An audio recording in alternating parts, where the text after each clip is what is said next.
Welcome to Everything EFL.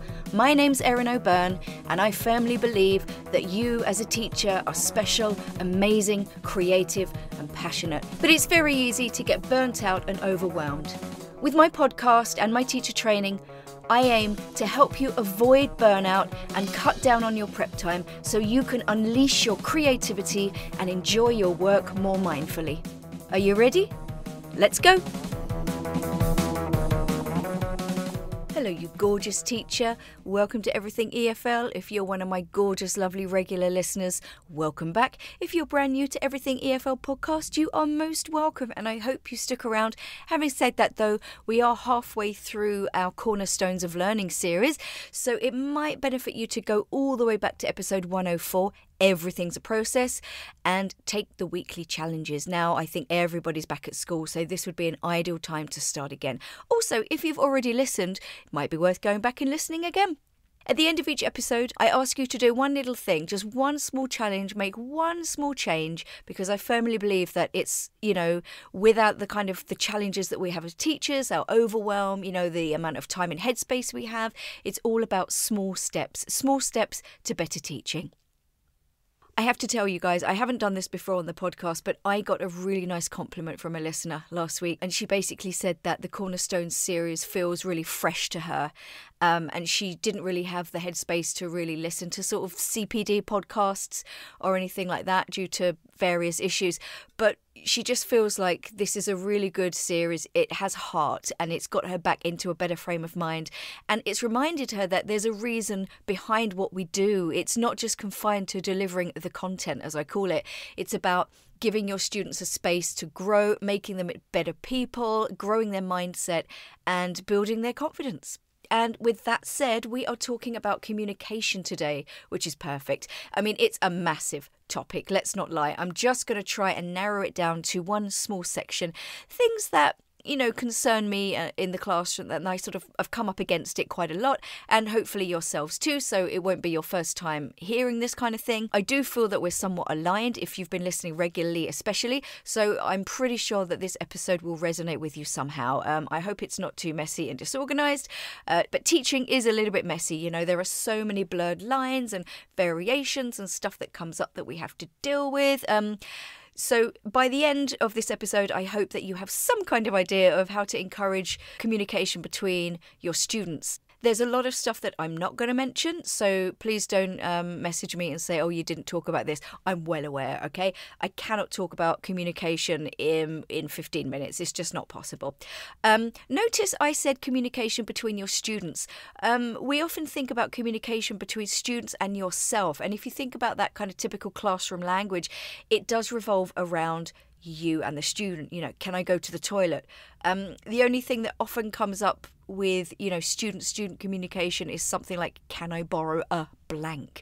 But what am I talking about? What do I mean communication between students? Isn't that the whole point of your lesson, to encourage communication and get them talking? Absolutely. But I think a lot of language that is produced is somewhat prescribed. They produce a few present perfect sentences or something like that. What I'm talking about is filling those kind of silent gaps and encouraging our students to chat in a natural way and to sort of cooperate with each other. And the aim isn't to get them speaking perfectly. Never going to happen, guys. Sorry to be the one to break it to you, but we can get them to speak to each other without fear, without the fear of making mistakes. We can encourage an atmosphere of cooperation and informality, and we can get our students just breathing and enjoy using the language without you on top of them waiting to pounce with an error correction. Imagine. Okay, enough dreaming. Let's get on with it. All right, so depending on the class, we do have to control the amount of student talk time there is because we want them focused and paying attention. Fine. But for some teachers, there are times when students should or could be talking. The start of a lesson is a great time. If you can get your students talking immediately, it gets those energy levels up, it sets the tone. There can be an exchange of information, or, there's also that time in between activities as one is finishing, and some students aren't quite ready to finish, some are, and you basically have a bunch of students staring at you, messing, putting their heads on their desk or reaching for those bloody phones. If I think of the amount of times students have finished a task and then think it's acceptable to check their phone under the table, it never fails to astound me. You know what I'm talking about. So even though there are times when students should be silent and listening, I think students should know that it is okay to talk at certain times with each other. And as long as they're speaking English, who cares? Isn't that the point? Natural communication with a purpose. So what do the dynamics look like in your class? Every class is different, but I'm going to describe 3 scenarios, and my question is, do they sound familiar? So the first one, I'm going to use the example of my advanced class. So in this class, we've got people coming and going a lot, especially over the summer, wide range of ages and nationalities. And a lot of them are still in school. They're aged sort of 16 to 18, and they're mixing with adults. And, they are beautifully behaved. They dutifully complete every task. But then after that, they just kind of turn and sit there silently looking at me, and it's quite unnerving, to be honest. Not really used to it. So my question is, how can I get them to use their time better and maybe talk more? Second scenario, maybe thinking about lower groups. They finish a task and they sit on their phones. There's no sort of culture of cooperation developed. There's no easy conversation. I don't like that. And my question is, how can I get my students to talk to each other or even just check their work, to encourage a culture of cooperation without always looking at me and, pleading with me, what do I do next, teacher? Is there a step I can introduce so that students automatically communicate with each other when they're finished? And my third scenario is, and this is the most difficult one, it's the students who are not really engaged and do the bare minimum. How can I motivate them to talk? And that's what we need here. Think about those students who are too cool for school or genuinely uninterested. Is there something we can do to encourage them to have just a little chat? So I'm going to give you some suggestions, but as always, you know your students best and you know what kinds of questions and topics and things they respond to best. And if you don't know that, maybe it's time to find out. Okay, so let's go back to that first group. They do the task and that's it. What I suggest is have a bank of questions ready. And I'm just going to throw a few out there. Now, bearing in mind my groups are international. So again, steal and adapt what works for your group. So what do you miss the most from home?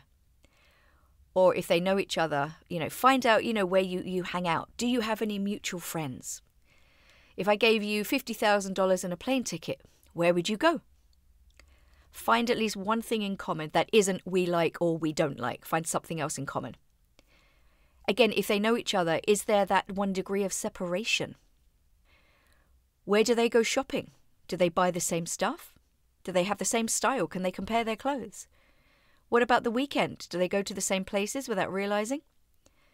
If they are in their native country, do they have siblings in the school who know each other or even outside the school who know each other? Pets is always a great topic. Do you have a pet? If you do allow your students to use phones, do they have a picture? What are you wearing? How many pairs of trainers do you have? Older students, what's the best or the worst thing about your job? What would you eat right now? If you could speak to anybody in the world right now, who would you speak to? What about reflection questions about the task or topic? How do you feel after this exercise? What are you still having issues with? Have a chat. Are there any questions you'd like to ask me about this? Can you show each other a photo of something or somebody meaningful and ask each other questions? The possibilities are endless. And like I say, you know your students. So just brainstorm a list of questions. You can either keep them on cards, you can have just a little mental note of them, or you could maybe just get inspired in the moment, which is what I generally try and do. I kind of look at them and think, age, nationality, have they worked together a lot? And then I throw a question at them and they're always really happy to discuss it. For lower levels, obviously, this is going to be a little bit more complicated. So you could scaffold the questions and put them on cards. Every time the students learn something new in class, make a few questions and put it on a question card. You can also check out episode 101. There's loads of ideas for beginners there as well. But I did make this suggestion. So, we covered basic things like family, pets, jobs. So, what do you do? What are you wearing today? Do you have any brothers and sisters? What does your brother do? What does your sister do? What time is it? What's the date? When's your birthday? So if there's one kind of point, let's say dates, can you think of 2 or 3 questions? Like, When's your birthday? What's the date today? What's the date tomorrow? What was the date yesterday? Just, again, use your imagination. Or if there's any little grammar point that comes up, like, I think I mentioned this in episode 101. You know, when I was getting my students to introduce themselves, my beginner students, they all said something like, I like read, I like cook. And now, obviously, I like plus ing doesn't usually rear its ugly head until elementary, but I created a couple of question cards, which is correct. A, I like read. B, I like to reading. C, I like reading. So you could do those kind of multiple choice grammar questions as well. You could throw those in there. Don't underestimate the repetition of this, especially if you feel you don't have a lot of time for review. Make the most of every opportunity to expose your students to the things they've already, in quotation marks, learnt. Because remember, learning is a process. It has to go from short-term to long-term memory, and that kind of repetition can really help them get there. Okay, let's think about our second situation. No culture of cooperation. So they kind of reach for their phones when it's silence.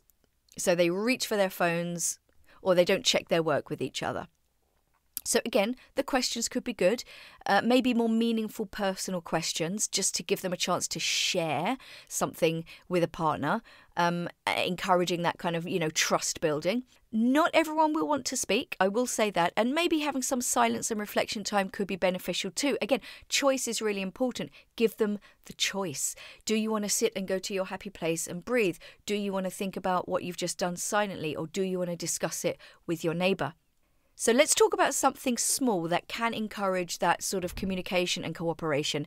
So this is, a very common stage that a lot of teachers do, if they have time, of course, after doing an exercise, a reading or a listening, or any task that requires working alone, and then a feedback stage. Again, you will get some students finishing before others. So do you ask your students to check their work together? Do they know they can ask each other for help or check with each other? Do they have the phrases to do this and the comfort level to do so? So again, going back to my beginners, another example, I taught them 2 phrases. Have you finished? Shall we check together? No grammar explanation needed. They understood within the context what that meant, and I encouraged them to use it every time they finished an exercise. And in the end, some of them were using it without looking at the board, just naturally. Again, process takes time and repetition, but stick with it. Be consistent. That's the main thing here. Be consistent, and they will start using these phrases, and they will automatically not look at you or sit and reach for their phone when they're finished. They'll turn to their partner and they'll check their work together. Also, think about the phrase, are you stuck? Do you need a hand? What 2 amazing phrases, and useful in so many different situations in real life. So training your students to automatically check together means that also buys time for the slower students, right? And keeps the others engaged. It keeps the faster ones on their toes, because you know yourself, even though they finish first, they're not always correct. So if there's a difference of opinion on an answer, they have to go back and look again. It's a little thing, but it might make a difference. And I do believe, again, small steps, these little things are easier to implement if they're small. They're not overwhelming for you or for your students. But like I said, the key is consistency and routine. Okay, moving on to our final scenario. What is it? Oh, the ones who are completely unmotivated or do the absolute bare minimum. Look, I'm not going to lie and say I have the answer for you here, but I will say it is a process, and it's up to you to find out who they are, what kind of, what do they like? What are they into? What do they not like? Find out as much as you can so you can start building that trust with them, and give them some really, really interesting personalized questions that will really light them up. Like, fantasy football team? What would your fantasy football team be? Or who would your dream date be? Or just figure out who they are and ask the right question. And just see what their reaction is. Because I often find they're not expecting a question. And then when it's something they really enjoy, like let's say fantasy football, they'll be like, okay, something interesting. Question for you guys. Is time an issue? I know that a lot of you only have 50 or 45 minutes once or twice a week. All right. So if your answer is yes, here's another question. Can you give 3 to 5 minutes of every lesson, possibly at the beginning, so your students can just breathe and enjoy using the language without fear of being corrected? Meaningful communication. No prescribed sentences, just talking about something together. Again, lower levels, you might have to use your question cards, board games, little discussion questions with chunks to support them, but can you just give them something engaging to do that involves just speaking? And there's one thing that I do very regularly with a lot of levels, and it's asking them about what they did yesterday. From B1 and up, what are you doing after school or at the weekend? And the reason I use these two topics or questions is because they can reply with chunks. So what I usually do is I prepare a sheet with chunks. For example, what did you do yesterday? And I think about what I know about my students, where they go, what they usually do, what they've told me before, and I list loads of phrases as possible answers. I went to the pub, or I went for a drink with. I grabbed a coffee with a friend at lunchtime. Tried to give them as many natural phrases. I hung out with my friends in the park. Tried to give them as many natural phrases as possible, because especially if there's like a little preposition or an article, they generally tend to get those expressions just a little bit wrong, right? If they're in front of them, they can choose the chunk they want, and if it's not on the list, they tell you what they did, you tell them whether it's correct or not, but, well, you don't say that. You write it on the board in a more natural way. So one example, this was an advanced class. Last week, one of them said something like, I went to drink something with a friend. So I wrote on the board, I had a few drinks with a friend, because even though it's very similar, my version is far more natural. And this is the kind of language they should be using. So they wrote it down. They were very happy. Everybody can add that to their list of chunks. Now, yes, I do this with A1. And no, we haven't done the past simple yet. We haven't got to it. But as long as they understand they're talking about yesterday and the chunks are in front of them, that's all they need to know. And then when you do come to the past simple in the course book, it's not a big surprise. They know quite a few of the common verbs already. Win-win. Just because it's not in the course book, who gives a shit? It's not about running before walking, okay? It's just giving them some support. It's a sheet with chunks students can read from, possibly memorise. How powerful is that? And that scaffolding is there. You're not asking them to produce much independently or anything that's beyond them. It's there on the sheet. And if they want to give you something else, you work it out together on the board and they add it. Something for really low levels, you could have a sheet with how are you feeling today with a bunch of emojis and some chunks like I'm fine, I'm okay, I'm not feeling great today, that kind of thing. Have you ever seen, I use these loads when I used to do Jamboard lessons in lockdown. You can get like these kinds of tables online, and it's like on a scale of sheep or on a scale of Harry Potter, how do you feel? And there's like 10 or 12 pictures, slightly different pictures, and they have to choose one and say how they feel. That could be a really good idea. And again, what are you doing at the weekend? I would say B1 and above, a little bit complex with the arrangements, the intentions, but I always start with the chunks that express phrases for I'm not 100% sure. So things like I was thinking about, I might, I haven't decided yet. And the beauty part of that is there's so much different grammar there, and it's real world and it's learnt as a chunk, but you don't have to go into the grammar. And again, this repetition, it builds confidence. That repetition of chunks means they learn more faster. Your brain processes chunks better than individual words. And it just gives them so much opportunity to speak and share information. And this all builds confidence. It builds trust in each other, cooperation. There's less fear of judgment. They're going to feel more comfortable with everyone in class, no matter who they're working with. So remember, my gorgeous teacher, there are no one-size-fits-all solutions to teaching. It's just too messy and there are too many variables. It's complex. And like I said earlier, it can be overwhelming to try new things out. But with that in mind, I'm going to give you this week's challenge. It's very easy. Brainstorm a list of questions for a class, or maybe several classes, or maybe one list that all classes or most classes can use. Think of the examples I gave. Feel free to steal, but write a few of your own. Think about every single student in that class. What kind of questions do you think they will respond to?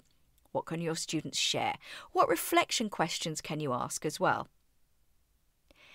And then, Part 2, I want you to think of those particularly unmotivated students, the ones that really are not that interested. What really lights them up? Write some questions for those specific students as well. And let me know how you got on. Good luck. So that's it, guys. Like I said, just a tiny, tiny aspect of communication, but I think super practical. Well, that's what I hope anyway, because you know I'm all about giving practical, real-world advice that you can implement immediately in your teaching. And it just makes me so happy when I get messages to say that you love my podcast, done A, B, and C, and you're just getting a lot out of it. It just makes me so happy. So I'm going to ask you for a favour in return of this amazing free content. If you are not already subscribed to Everything EFL podcast, why on earth not? Links in the show notes. Subscribe to my Breathe Easy Teacher newsletter. The link is in the show notes. It's fairly short and sweet. I try not to ramble too much, but what I do try and do is give you at least one good piece of advice every week and a challenge. The challenge will be the same as the podcast episode, but in the alternate week when I'm not releasing a podcast, there will be another challenge. But it's always something kind of small, attainable, just to try something new that week. Follow me on Instagram and LinkedIn if you're not already. Everything's in the show notes. DM me or email me if you have any comments or questions, or you just need an ear. I'm always here. Having said that, I am on holiday this week. I'm in sunny Mallorca staying with one of my lovely friends, but check out my stories. And also, talking about my stories, if you don't look at my stories regularly, I do post stuff I do in class on a regular basis, like stuff I put on the board or stuff my students are doing or little ideas that I have on the spot. So definitely check out my stories as well. So, as always, have a safe and peaceful week and look after yourself and share the love. Bye.